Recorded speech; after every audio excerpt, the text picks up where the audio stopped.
Napakalapit nitong tent na nakita namin, no? Worth 800. May living room at may bedroom. Tuwan-tuwa silang dalawa. Oy, walk-in, ano? Walk-in tent na hindi ka na magana. And then, ito yung bed niya, oh. Two people. Kahit nga 3. Kasya. Dito, another. Kahit 3 or 2 din, kasya. Tapos may living room, oh. Ano? Pangmayaman. Pangmayaman. Ito, pang ano lang. Pang karaniwan. Pero magandang klase yung mga ano dito, gamit dito, kuya. Not bad. Oh, pasok naman siya eh, oh. Ba, kabila ng ano ah.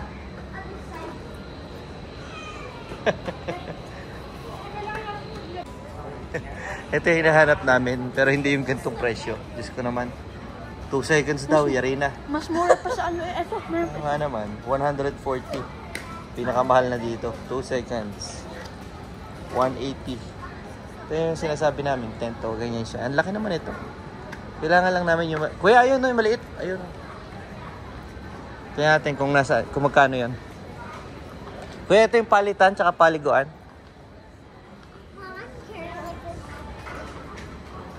Shower cabin mo na. Ha? Ngi. Ha? Eh, walang cover. Ano? There's a window. It's okay, it's poppable. Oh, ano, ganun lang. Dalawa lang kayong ano. Ito, oh, ito maganda. Tingnan mo. May cover. May zipper. Ha? Ito, dalawa lang. Kaya nga. Ito maganda. Gusto ko to, kuya. Kaso 80. Or yung ganyang style. Maganda kasi may cover. Ito, wait lang anak. Papakita ko lang to. Ito, may cover, oh. Makakapag-base ka talaga sa loob. Oh, ito maganda. Ito parang, alam mo, na-imagine ko dito.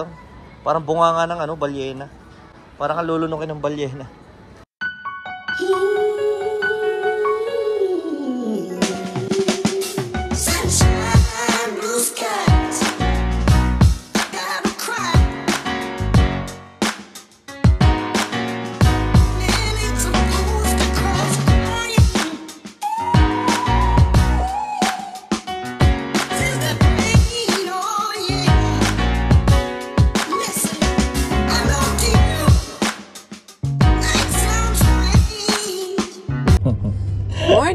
Mama, ang bagong gising. Morning. Hindi ako makapaniwala ha. Ang aga natin. 5:49. 5:49. On the way to Banff na kami. At magre-relax kami sa lake. Sa may Tujak Lake. Last year namin yun na pinuntahan eh. Ngayon pa lang namin na babalikan. So gusto ko talaga doon eh. Ako talaga yung may gusto doon. And gusto din ng mga bata kasi boating ang aming ano ngayon. Boating ang aming pupuntahan. Ang trip namin. Ang excited na kayo mag-boat? Yeah. Oo. Kasi ngayon pa lang kami magbo-boat for this year. Eh wala kaming kasama. Kami lang talagang 4.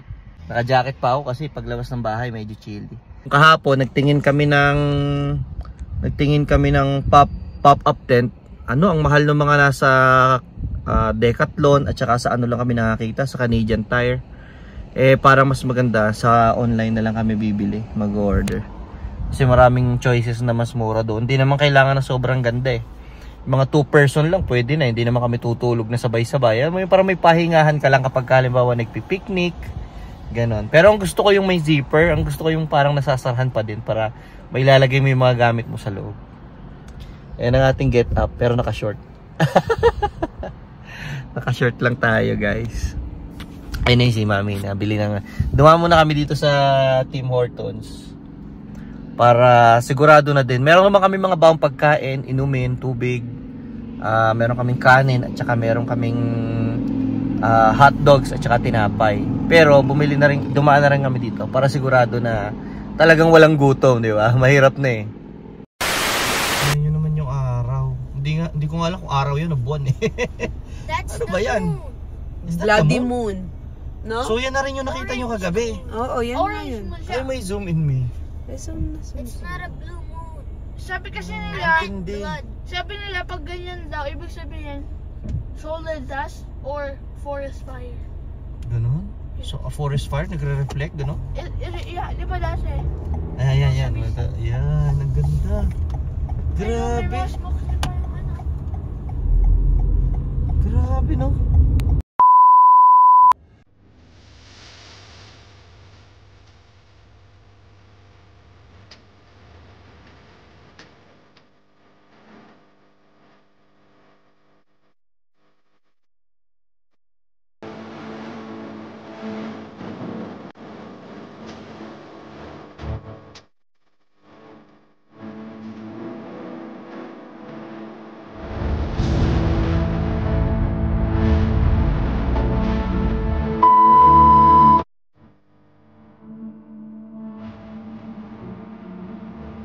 Guys, nakahanap na kami ng spot. Napakalapit lang dito. Napili namin na spot. Sobrang lapit sa water. Saka kayo mag-i-start mag-boat. Sipin nyo naman yung lawak na yan, guys. Diyan kami mag-boat mamaya. Hindi pa yan ang pinakamalawak na part. Andun sa kabila. Yun. Dahil maaga kami, itong table na to, bakante pa. Kaso guys, hindi tayo pwede dyan. Kasi napakainit. Hindi tayo tatagal ng 2 oras dyan. Malalanto tayo dyan. Kaya dito namin napili. Ayun ang washroom. Ito yung daan pababa. Ayan, nakikita nyo. Ayan yung daan pababa. Ito lang kami. Liliko lang kami dito. Kasi guys, may bat cave sila. Ito yung bat cave namin. Diba? Close up namin. Okay, naka-close na siya. Mayroon tayo dito mga ugat-ugat. Washroom? Ilalagay ko dito yung kama natin. Mamaya dyan tayo tutulog. So, yung lilim namin dito, hanggang ano na to? Umaga hanggang hapon na to. Kaso, yung sa pin, magdudumi maigi dyan.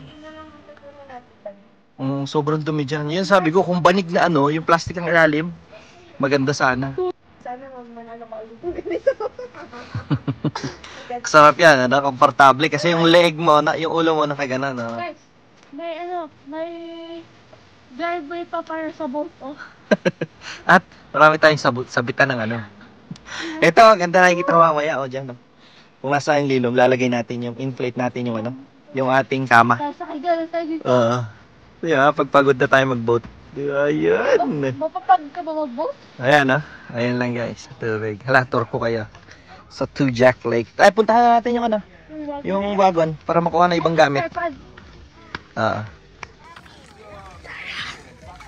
Kasi na ako mag-boat. Gustuhan ko talaga tong lugar na to. Yung mainit na din ang lalamig. Unang punta namin dito, sabi ko, ay, gusto kong bumalik dito talaga. Kasi guys, sino hindi may in love dyan, Sino hindi may in love dyan, Ayun lang ang sasakyan namin guys, nandun lang, di ba? Tapos, ito lang yung kung saan ka magbo-boat, magsuswimming. Nga lang kahit summer malamig ang tubig. Malamig pa rin. Pero hindi na ganun ka lamig. Hindi kagaya pag di ba? Ayan. Ito lang. Iinit pa siguro doon sa ayan pwede mong pagbangkaan yan hanggang doon. Sa napakalayo, manawa ka mamangka dyan. Ayan guys, ganda, di ba? Dami na kagad tao, ayan Marami na mga nagbo-boat. So, na nagbasa. Ayan Dami yan, napakadami na ng tao dito, wala nang pwesto. Buti nga, may batcube tayo Ayan ayos na yung tago kami guys, hindi makikita. Hindi kayo makikita kasi nasa likod kami dadamuhan na yun. Nasa likod kami ng bush na yun. Pero ang lapit lang namin sa tubig. Ayun meron kaming doon. Mini ilog doon. Diba? At ang likod namin gubat, kaya presko. Yun! Diba? Dito na tayo dadaan sa taas ng mamaya kuya, hindi na dito. Kasi mahirapan tayo dito. At lubak-lubak to Diba? At dahil excited na ang lahat ng mangka, sinetap na kagad namin at inflate itong aming boat. Number 1. 3. Ang 1 is I think loob. Here. Ayun ang number 1. Pag mga ganitong pagkakataon, yung panganay kong si Jayron, naku, laging excited yan. Gusto niya siya lahat ang gagawa. Para sa akin naman, hinahayaan ko siya para marami siyang alam, di ba?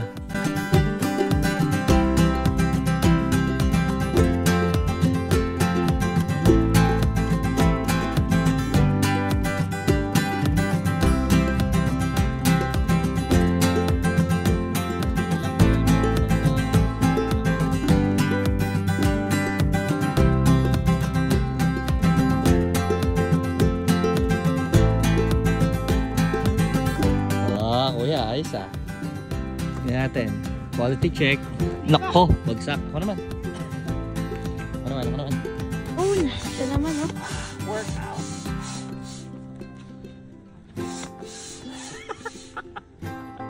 Sino ba naman guys sa tingin nyo magsasawa sa ganyang kagandang view? Kung pwede nga lang yung pag-uwi mo galing trabaho, yung bahay na uuwihan mo, ganito itsura eh, di ba? Nasa ganitong lugar. Eh siguro sobrang napaka-relaxing talaga.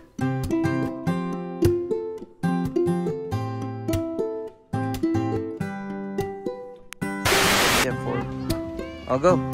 I have a slider at the front. Oh, go, Johan. I have a slider at the front. Oh, go. Take kuya, doon ka sa unahan. Si kuya, si Johan sa likod.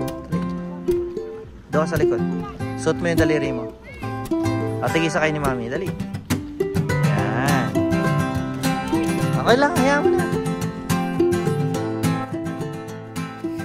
Ito yung reason kung bakit yung mga bata at pati na rin kami, lagi kaming looking forward at excited na mag-weekends. Kasi ang ginagawa namin, nagplat na kami ng mga lugar na gusto naming bisitahin o kaya balikan for this summer. And kapag wala kaming mga yaya or mga biglang lakad, yun ang mga pupuntahan namin. Kaya lagi silang excited. Inaantay nila lagi yung weekends. Sa pamumuhay namin dito sa Canada, pinipilit naming ibalanse ang bawat bagay. Kumbaga, hindi kami nagpapaka-subsub sa trabaho. Lagi kami naglalaan ng oras para sa pamilya. Kung iisipin natin, halos 8 buwan kami ditong nagwi-winter. Kaya parang sayang naman kung lilipas yung summer na wala silang mga babauning memories pagbalik nila sa school yung mga bata. At kung ang gagawin nila ay magmumukmuk lang sa bahay, manunood ng TV, magfo-phone, napakagandang gawin na yung kagaya nito na tuwing weekends man lang, di ba? Makakaalis kayo at may enjoy nyo yung mga iba't ibang lugar dito na gasolina at pagkain lang ang puhunan dahil hindi naman kayo magbabayad at libre naman, wala namang entrance. Pero sa view at sa ganda ng lugar talagang sulit na sulit na. Ito yung mga lugar na parang nung bata ako sa libro ko lang nakikita or sa mga paintings. Hindi ko akalain na darating ang araw na mararating ko pala tong lugar na to. At sobrang hindi nakakasawa kahit paulit-ulit na puntahan. Ganun at ganun pa rin yung effect at yung pakiramdam o yung nararamdaman ko tuwing nandito ako sa lugar na ganito. Sobrang ganda talaga.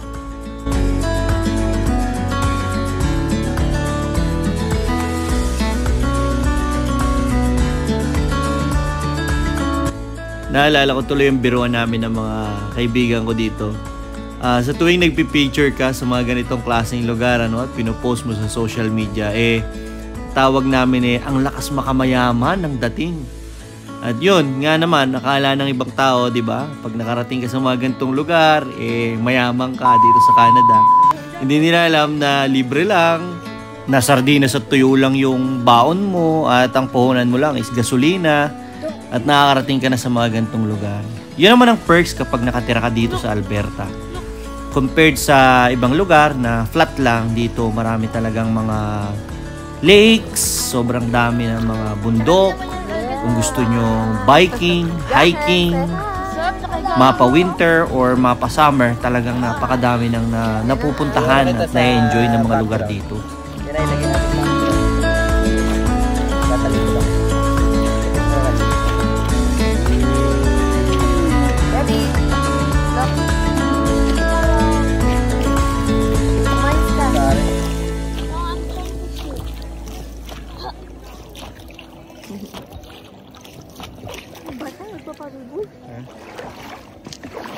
Bata ba yun? Baka matawang bata lang. Ay, naiwan ko yung shades. Hindi ako makamulat. Iharap po doon sa kabila. Parang kita tayo. Yan ang background. Saan si Kuya? Diba? Yun, no? Kitang-kita yung hideout natin, no? Kitang-kita ko yung hideout natin, ha? Jahan, where are you? Patras ako, patras. Kanina pa akong gustong gawin, guys, kasi ang lamig, ang init. Tingnan nyo ilalim. Kita mo, ma'am. Kita mo yung ilalim. Yeah. Huwag mong galawin yung tubig. Makakangata. Kita naman. Kita? Pwede mo ba? Ha? Pwede naman mo siya. May lubang? Nasaan? May nakita akong po.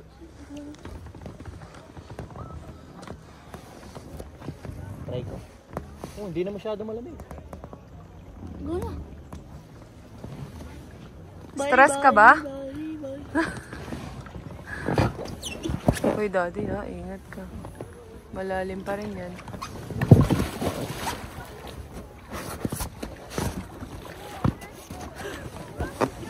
Lamig! Sobra? Kuha na mo sa ilalim. Huwag malikot. Ako na. Lamig! Ayan o, may taga-sagwan. Bilis di. Malamig pala. Abot mo na. Malamig.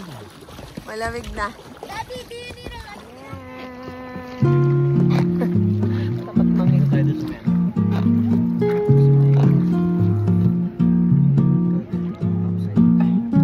Ikutan natin.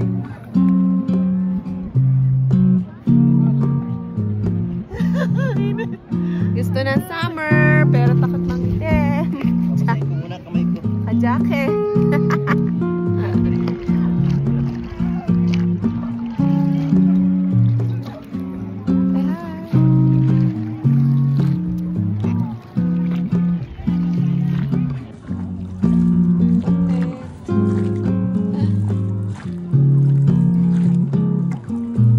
Sobrang relaxing. Sino ba ito? Ako?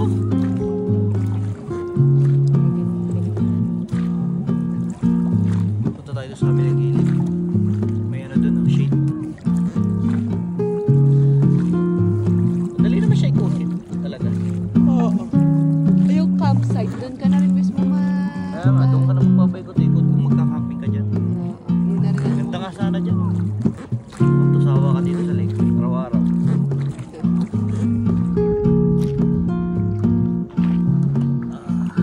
Tayo sa kabilang gilid. Malilam doon eh. May nag-ano nga doon eh. Ayun oh. Doon yata sila nag-spot nila. So tatawid na. Lalaki apps ko dito. Saan? Nakaano kasi ako. Ayaw ko sa salat ng maris.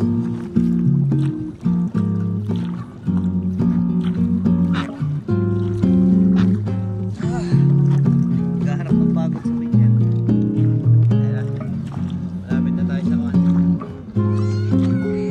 isla para mag-fiesta.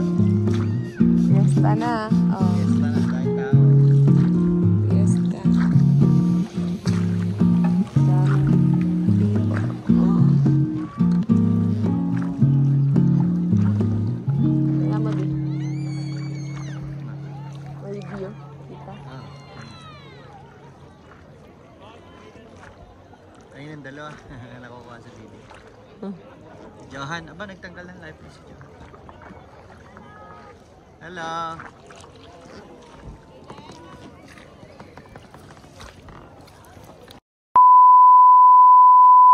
Yun no, from anong oras tayo nakarating dito? 7:30. From 7:30 to 5:30. Yan na, tinagal namin dito. Nalikom na namin ang karamihan. Ito na lang natitira. 10 hours? Sabi ni ano sabi ni Johan? Long Ang tagal daw natin sa labas. trip. Ano, Tayo Johan, ka dyan, tayo ka dyan. Papagpalin muna natin.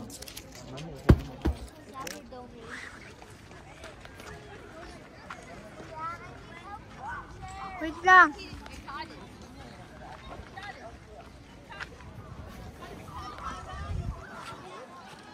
Gugulungan muna. Huwag ka kuya sa kubo. Ay, ako na lang.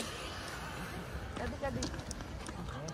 Johan, yung gamit natin. Madali itong ano, wala siyang tulog. Johan, yung gamit natin.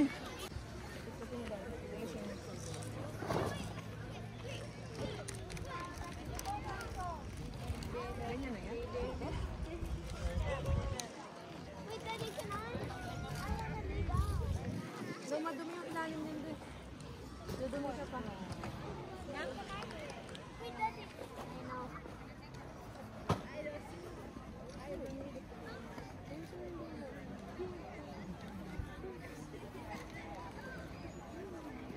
Buti lang nakapanalo sa Conjebek.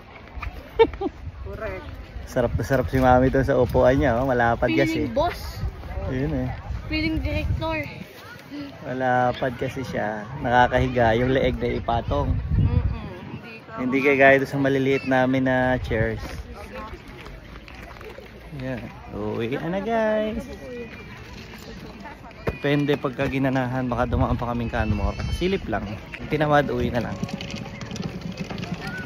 It smells like bugs. Aray. Anong oras ba kayo? Alas 6 pa lang. Maliwanag pa hanggang alas 10. Pwede pa mamasyal. Hanggang alas 10. Sulit na sulit ang Sabado.